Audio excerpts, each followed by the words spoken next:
And I'll first begin with the murder of the late Ahmed Suale. The Speaker, it is worthy to know that it's a matter being investigated by the Criminal Investigations Department of Ghana Police Service.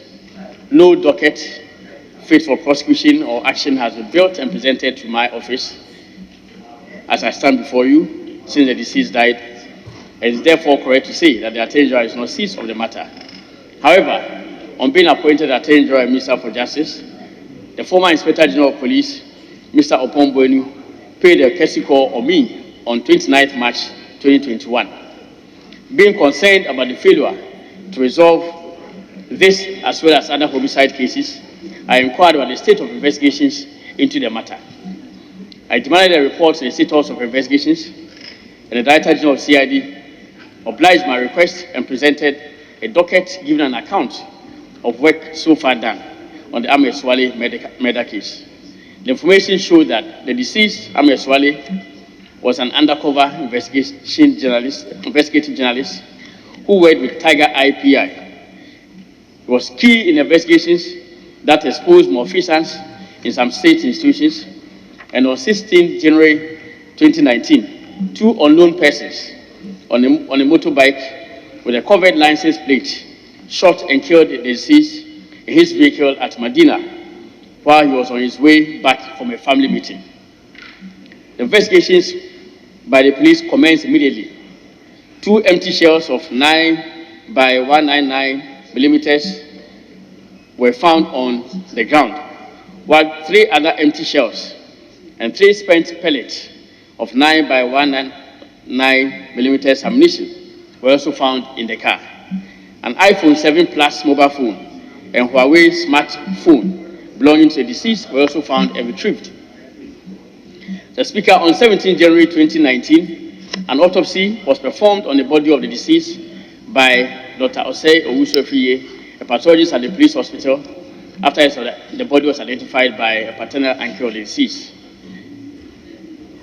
The Speaker, the pathologist gave an interim cause of death as hemorrhagic shock, severe chest injury, and gunshot at close range.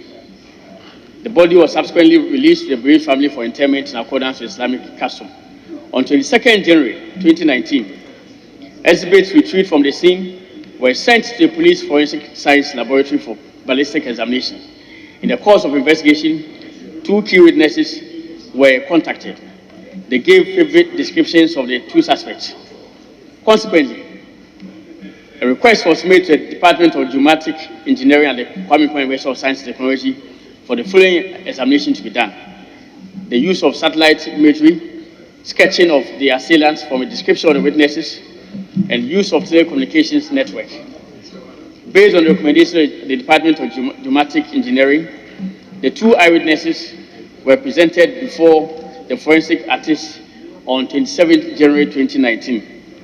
Following up on intelligence, 4 suspects, Edward Gassin, Kofi Goka, Musa Idrisu, alias Yapono, Francis Osepoku, alias 66, and Abdul Rashid Mezongo, alias Kakalika, were arrested for investigation. The 4 suspects were taken through the investigation processes, but the eyewitnesses could not identify them. The Speaker, the suspects were subsequently granted police inquiry bail and are assisting investigations.